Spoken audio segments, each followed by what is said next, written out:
You're listening to Dark Matter Radio with your host, Ronnie.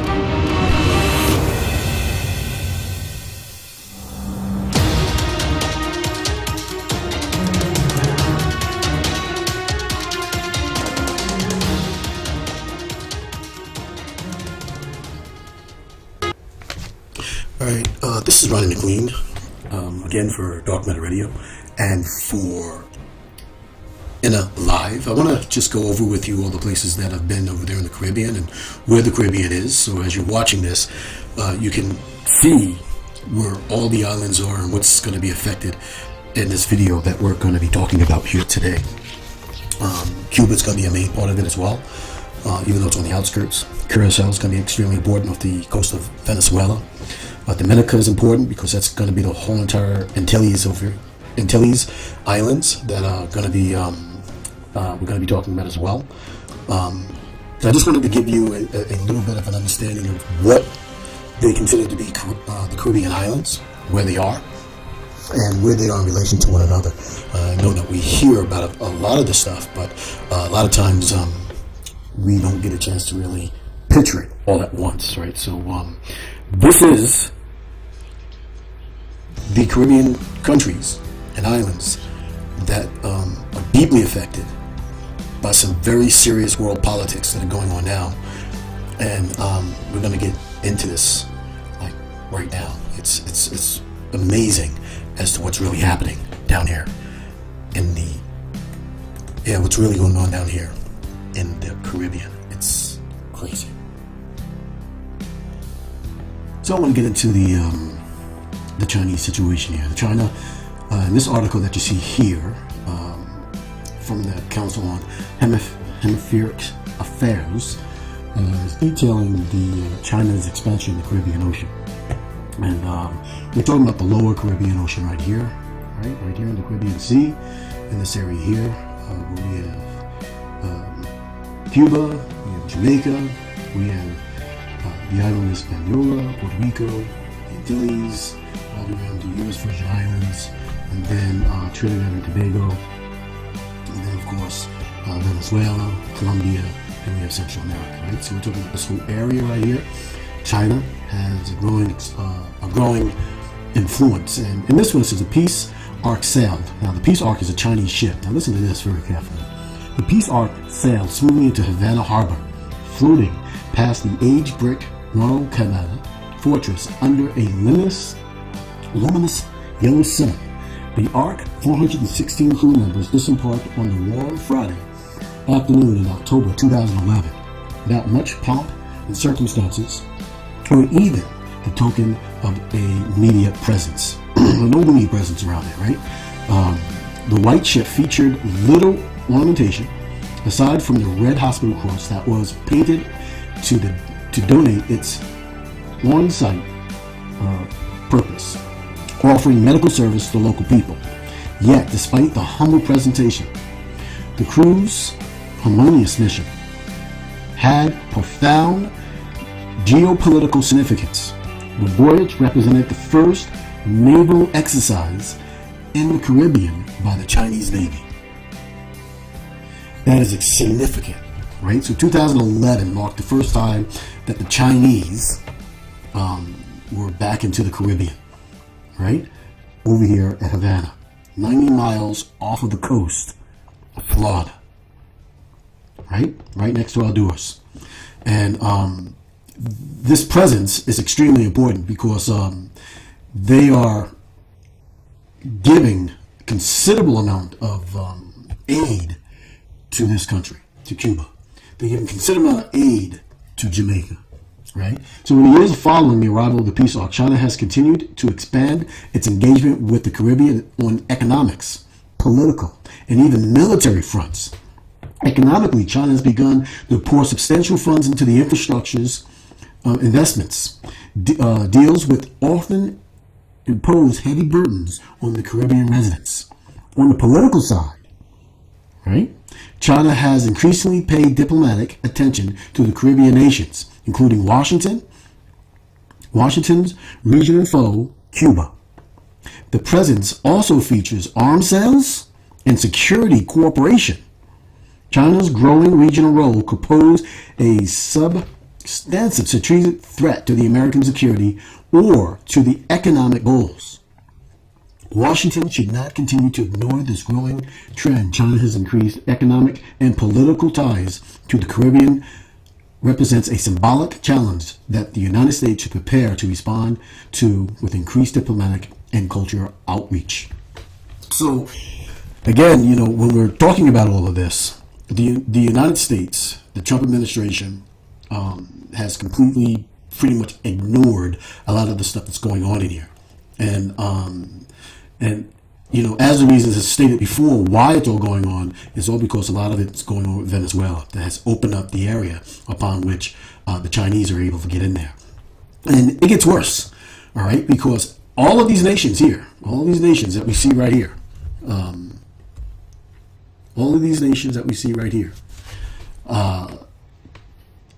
Between Cuba, Jamaica, Haiti, Dominican Republic, Puerto Rico, not so much as of yet, but might be coming.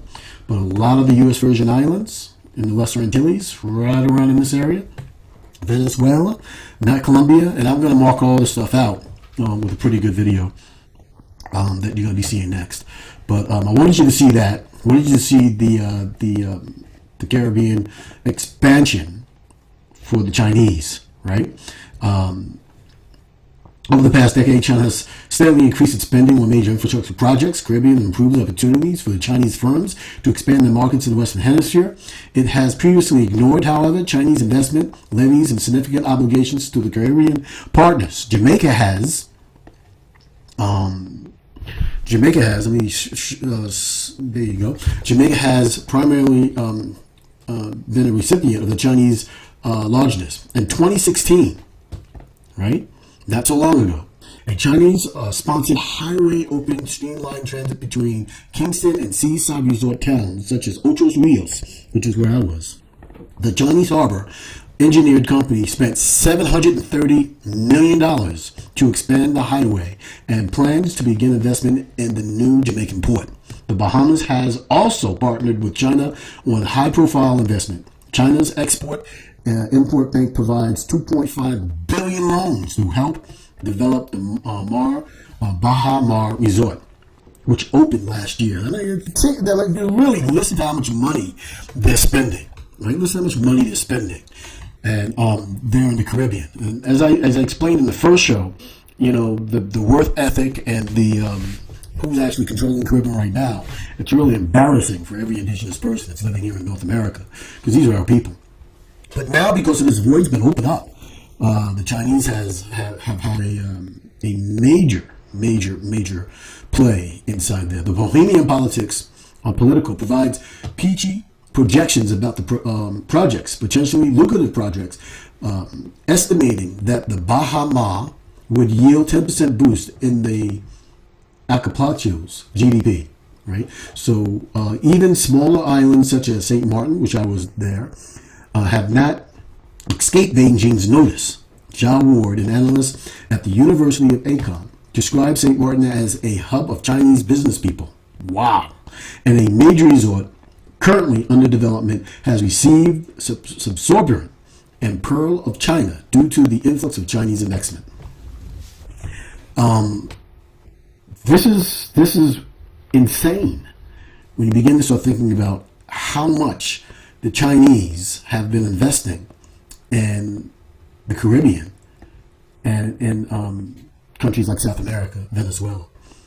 And in addition to the expansion, the economic engagement, China has also increased its diplomatic and military outreach to the Caribbean.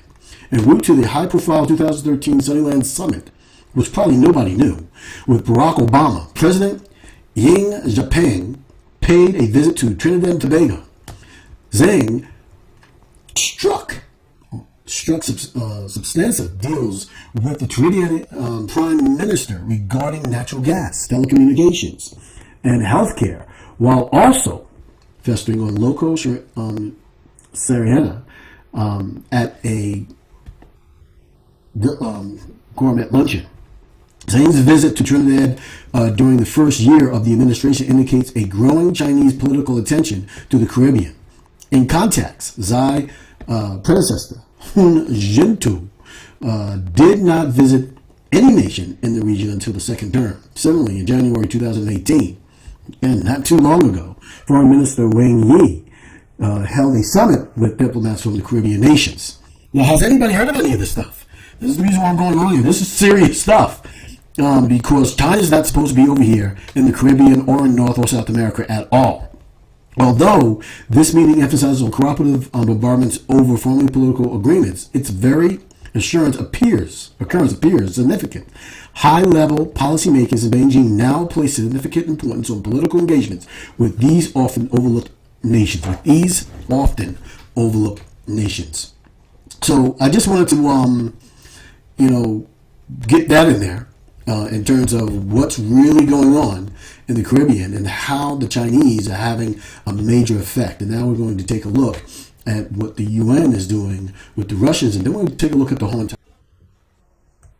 So most recently, China just flipped the Dominican Republic to have ties with China, and so what they did is that they established a situation as to where they will no longer have diplomatic or relationship ties with Taiwan. Now, Taiwan, as you know, is a very serious sticking point with the United States and China. The United States has a pact with Taiwan where they will defend Taiwan's democracy with going to war with any country that tries to take it from them. So, most recently now, China has also done the same thing with the Dominican Republic. The Dominican Republic has established diplomatic ties with China, top diplomats, and has also went into the same type of agreement. As it says here in Rutgers, China and the Dominican Republic have signed an agreement to establish diplomatic ties, the Chinese government, and top diplomats. Wang Yi, the president, said the news briefing on that Thursday. Now, this happened in 2018. So just here recently, a lot of this stuff is going on.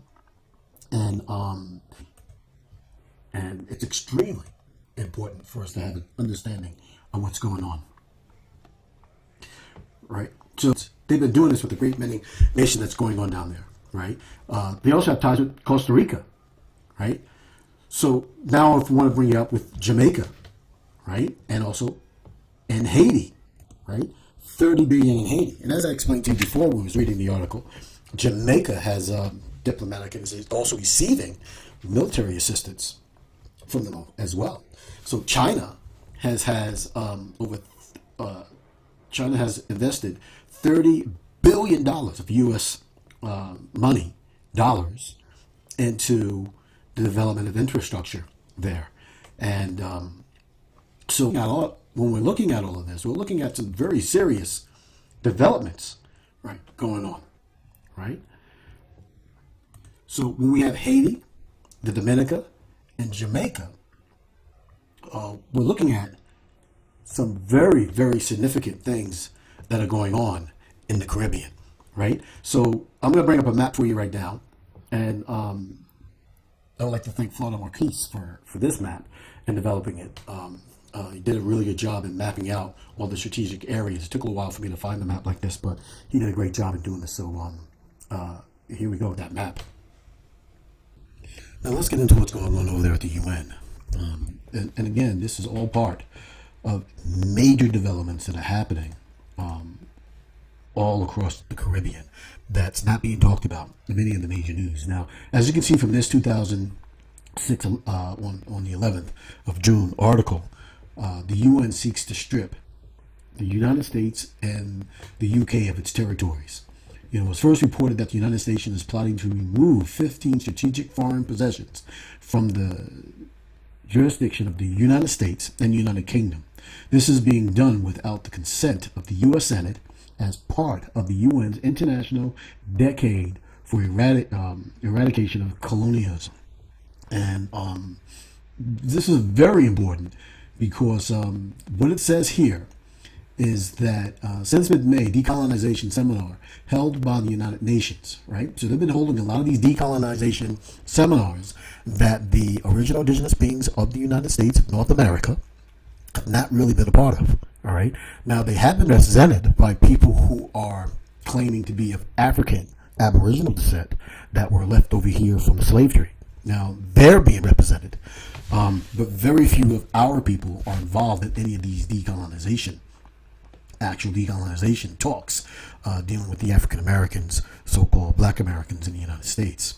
Right. So, Special Committee of 24, opposition to the panel's goals of divesting certain foreign land possessions from the United States and the United Kingdom has been mounting. The members of the Special Committee of 24 are Antigua, Fuji, Russian Federation, Bolivia, Grenada, St. Lucia, Chile, India, Sierra Leone, China, Indonesia, Syria, Republic of Congo, Iran, Tunisia, Cote d'Ivoire, Iraq, United Republic of Tanzania, Cuba, Mali, Venezuela, Ethiopia, and Papua New Guinea.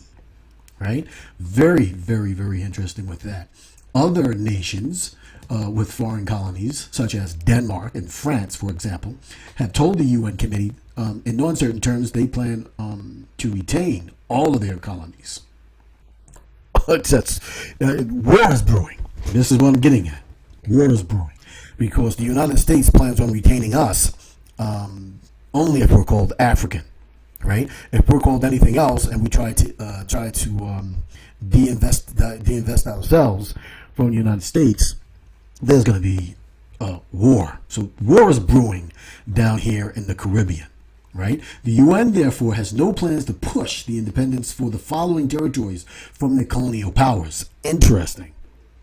Greenland, Denmark, Tahiti, the Marquise of remainders of the French Polynesian France, Saint Pierre, Martinique, that's also French, Chatham Islands, Stewart Islands, New Zealand, Curaçao of the related islands of Holland, right? And that was Curacao. Curacao is a beautiful place as well.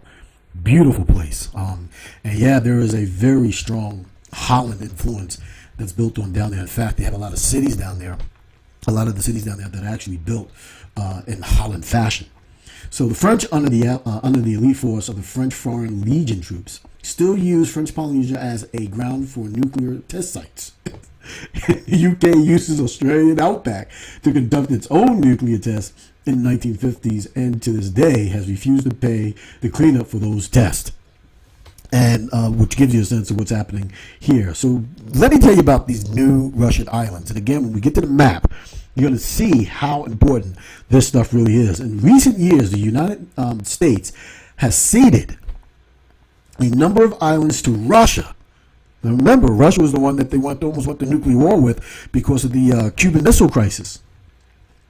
And other nations, all of these transfers occurred without scrutiny of the U.S. Congress or the media. Right? The islands in the United States Department recently ceded to Russia are located in the Arctic, west of Alaska, and North Siberia. The islands include Harenta, Janeta, Benit, Welget, claimed for the U.S. in 1881 by the U.S. Navy Captain Calvin Harper and explorer Jim Muir. And Herl Island has given the U.S. by England in 1990. Many of these islands are uninhabited, but around them are lucrative oil, fishing, and mineral rights.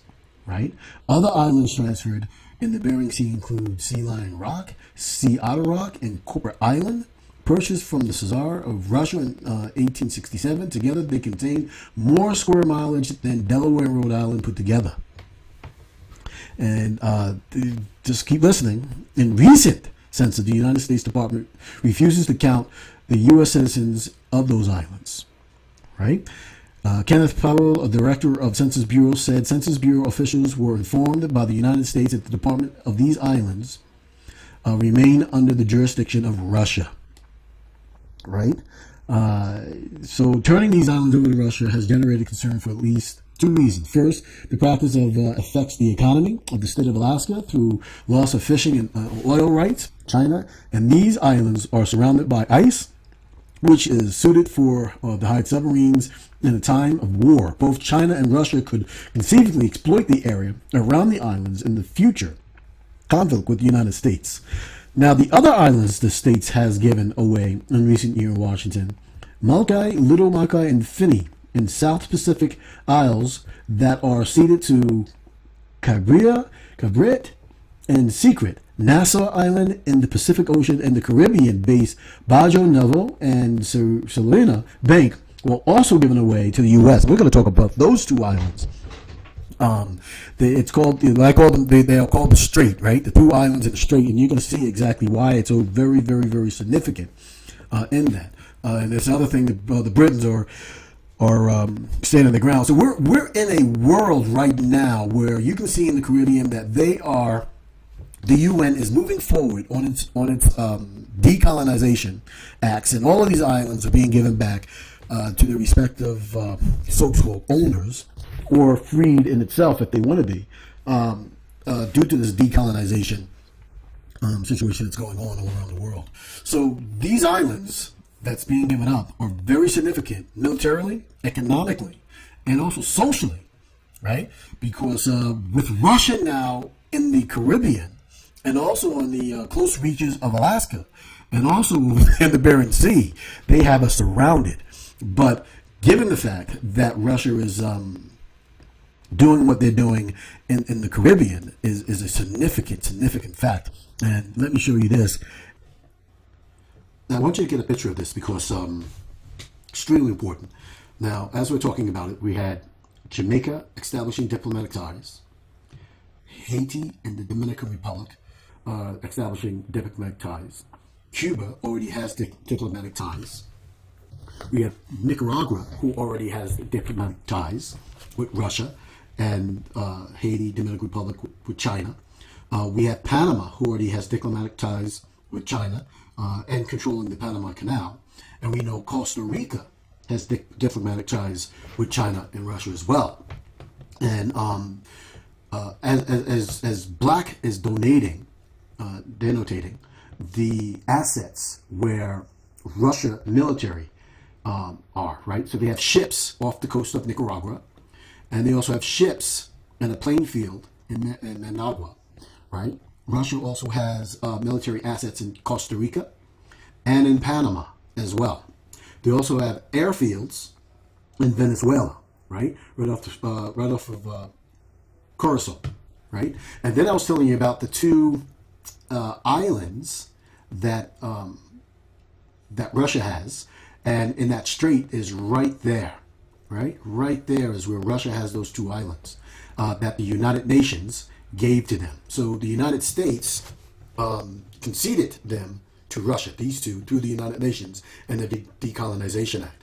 So what they're doing really with this Decolonization Act and other things is they are changing the landscape of political, military, and economic values all around the world, right? And it's significant here, as I'm getting ready to point out to you,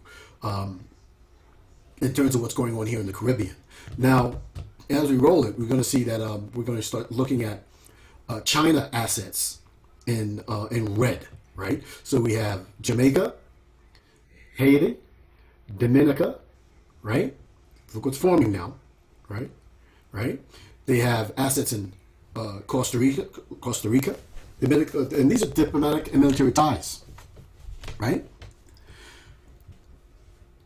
So the Panamanians also are not recognizing Taiwan, right? So all of these countries are no longer recognizing Taiwan as a democracy. Now, you have to understand what Taiwan really represents. It represents that the United States is Taiwan. Taiwan is the United States. So when all of these countries go into diplomatic arrangements with China, signing an agreement that they're no longer going to be recognizing Taiwan, they're actually turning their backs against the United States government, right? The United States government. Now, here's Venezuela. And Venezuela is very important because Venezuela was is a oil-producing country, right? Now, remember back when Obama was in there, the United States started reproducing oil as well. And this is one of the reasons why a lot of this was able to come into fruition between the United Nations and the whole situation with Venezuela and the oil situation, right? So just a real brief background on that. The reason why the United States had to get rid of Venezuela was the United States started producing oil, right? And because Obama wanted Iran back into the oil producing market, an oil producing country had to go. So the United States set its sights on Venezuela and its government and its economy and destroyed it, and took it out of the oil producing market of the world, so that way the United States and its people can produce as much oil as they want to produce and not have the price go down as much, right? So all of this is based on Venezuela and the destruction of Venezuela and its producing oil. So now the other thing is, this is not showing right here right yet, is that the United States was sending assets over here to put up blockades to make sure that Venezuela doesn't have any way of sending its tankers out so it can refine the oil, because it usually refines the oil over here in the Greater Les Antilles and right off of the islands, right? So Curacao is another one, right? And yet another one over here, I think it was St. Lucia, which refines the oil as well, right? But you have a lot of refineries that are over here, and these refineries are important. So the United States was sending assets over here, or they were what they were doing. They were saying that they were going to threatening to send assets over here to put a blockade up so Venezuela can't get any of its tankers out, right? So this is a whole new ball game with all of these countries, right? All of these countries right here, China, right? Cuba. We have the islands that the United States succeeded from the UN, and UN gave Russia these islands. And then we have all the military assets in Nicaragua, Costa Rica, and Panama. And this is Colombia right here. Colombia is still an asset of the United States. And then we have Venezuela right here. It is very significant for you to take a look at this map and digest it, right? Because it's more assets that are coming, right? So now what I want to do is let you know that you're going to have Venezuela tankers representing green, right? That's Venezuela tankers in green, right? So now I want to go over and again, important, notice where the tankers are, right? Venezuela tankers. So now I want you to go over where the U.S. assets are.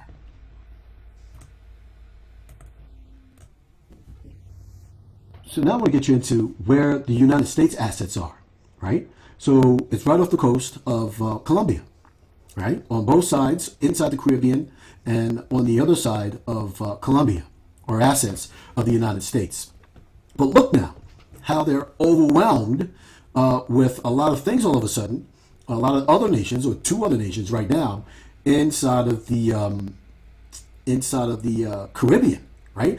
All of the Caribbean is affected. So now what's pointed out now is Dominica, St. Lucia, Grenada, Trinidad and Tobago, right off of Venezuela, has also signed pacts with China, not accepting Taiwan as a nation, right? And they're also accepting very lucrative economic, political, and military deals with the Chinese, right? So now what do you think is going to happen? Because now the United States wanted to set up blockades in order for them to do that. The only way that they can set up blockades now is through here. So let's take a look as to how these tankers can now, and remember, China needs oil, Russia needs oil, and also gas. So let's see how Venezuela would be able to take their tankers around a blockade and be safe. So now, as you can see, right, because the United States had to take Venezuela out of the oil market game and insert themselves into it, they had to destroy the economy of Venezuela, as I was saying before. So now the tankers, right, were not allowed to flow the oil that they were making, right? So now what's going to happen is that how would the Chinese and the Russians get the oil out of there? Well, now what happens is because they have all these assets here, the Chinese, they built themselves a very nice corridor. So now the tankers represented in green from Venezuela can now flow through the Caribbean islands, right? Flow through the Caribbean Sea without harassment, because we have all of these assets over here from China. And then we also have all these assets over here from Dominican Republic, Haiti, and Jamaica. So they can all flow right through this corridor, right next to them. And again, this is the same way the cruise ships go too, right? The cruise ships do exactly the same thing, basically, right? And they flow right over through here. They go here with great safety because now with all these assets, the United States can't do anything, right? And then where there's usually a problem is getting back into the Caribbean Sea, trying to get to the Panama Canal, right? So now the tankers, because of the Russian islands that are now over here, that the United States used to own but gave them up, and the UN gave the Russians the ability to control these islands now. The Venezuelan tankers now have free access and protected roads right through the strait over through Nicaragua, right? And then from Nicaragua, it's a straight run through Costa Rica and right into Panama. And of course, the Chinese have a great many people controlling the Panama Canal, and right over where they would have, as you know, Chinese and Russian assets to secure the route all the way over to the Chinese hemisphere over there, right?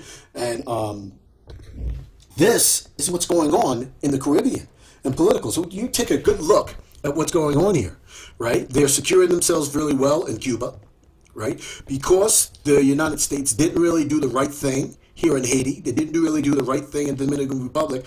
I wouldn't be surprised if Puerto Rico would fall pretty soon to that, because they are complaining tooth and nail how the United States didn't really do anything when they had all those hurricanes, right? Now remember, the British Virgin Islands, the UN wants to give them up and give them back to the people, and the people will give themselves to whoever, right? But the British are holding firm on creating that. But over here in the Lesser Antilles, right, where the U.S. Virgin Islands are and stuff like that, you have all of these that have been turned over to a political statute of the Chinese. So what's really going on in the Caribbean is a serious political thing. I mean, they have a horrible living situations in all these places, and all these places are very desperate and trying to get some sort of money in order for them to be able to survive and live some sort of a decent life. And so that's what they're doing. And they are, tooth and nail, changing their policies all throughout the Caribbean and aligning themselves up with Russia, China, and Iran. Now, the kicker to all of this is that here recently, at the towards the latter half of 2018, and this is, again, another flowing thing that's going in here in this year, 2019, is that Russia, China, Iran, Venezuela, and a few other companies said that they're no longer going to be trading oil in U.S. currency. That is significant. And these are things that you don't hear on the mainstream news. You don't hear this on the mainstream news. And so this is the reason why, understanding your social, political situation around the world and what's close to you is extremely important, because the world is changing. Things are changing. War is coming. An economic war is already in full-fledged force all around the world. And, this could be one of the reasons why the general for the defense secretary of the United States had to go. I mean, you got the wall that Trump wants to build. I believe he wants to build a military complex to protect the United States from what's happening over here in what they call Central and South America. But the Caribbean, this is what's happening here. All right, this is really, really serious things. And when you talk to the people down there, they have an understanding that things are changing, and they have an understanding that things might be getting better. And and you see a lot of construction projects going on down there. But now a lot of the construction projects is because of the Chinese and the Russians and the money that they're pumping in there. So what the Chinese are doing, they are getting rid of their worthless dollars and pumping it back into people's economies and getting it out of their economy, so that way they will get political wealth and land wealth and military wealth, and not monetary wealth, because that monetary wealth is worth nothing. So while it's still worth a little something, they're going to get whatever they can out of it and maximize their profits from the American dollar, because they have about $1 trillion of it. So they can throw that money just about anywhere and any way that they want, and they're doing so. They're doing it over there in Africa, and you can see the results now of what they're doing over here in the United States. So anybody who's watching this, I don't care what background you're from, you got to understand that what's going on down there in the Caribbean, it's very close to what's going on here in North America. And it's going to be affecting us gravely in terms of economic value. We have some serious economic times that are going to be coming. And it's not going to be good. And what's happening down in the Caribbean is not going to be good. So we better get our politics together up here in North America. We better get our situation straight, our situation right. And I'm going to be putting out a few more videos because now that you have all this going on, the other thing that they're doing up in North America is that they're preparing for a civil war. You heard about that a lot. It's not the kind of civil war that you think that's going to be happening amongst whites. It's a civil war that's going to be happening amongst people of their own kind, indigenous and aboriginal. We're going to have more on that. So there you have it. It's a very serious thing that's going on.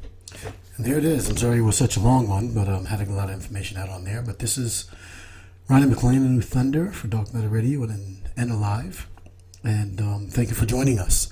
Please subscribe and share and join us at our patreon.com/INNA and donate whatever you can. And it's your donations that keep us going and allowing us to keep on doing what we're doing. Great grand rising to us all.